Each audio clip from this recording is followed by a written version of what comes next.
रत्नागिरीत रात्रीपासूनच पावसाचा जोर कमी असल्याचं पाहायला मिळतंय। हवामान खात्याकडून आज जिल्ह्याला रेड अलर्ट जारी करण्यात आलाय।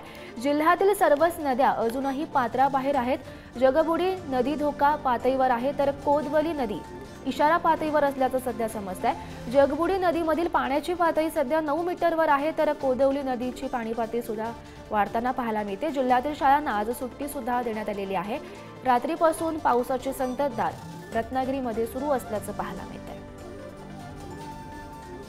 मात्र आज जो पावसाचा जोर तो ओसरल्याचं पाहायला मिळतंय। आपण रत्नागिरीमधली ही दृश्य सुद्धा पाहू शकतो। तर या संदर्भात अधिकची माहिती जाणून घेऊयात। आमचे प्रतिनिधी राजन चव्हाण सध्या आपल्यासोबत आहेत। राजन, आपण पाहतोय आज जो रत्नागिरीमध्ये पावसाचा जोर आहे तो कमी असल्याचं पाहायला मिळतंय।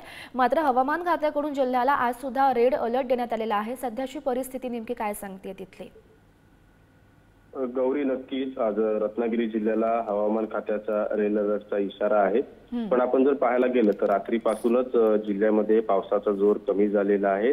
आणि त्याचबरोबर हे जरी असलं तरी रत्नागिरी जिल्ह्यातील ज्या सर्व नद्या आहेत त्या पात्राच्या बाहेर प्रवाहित होताना दिसतात।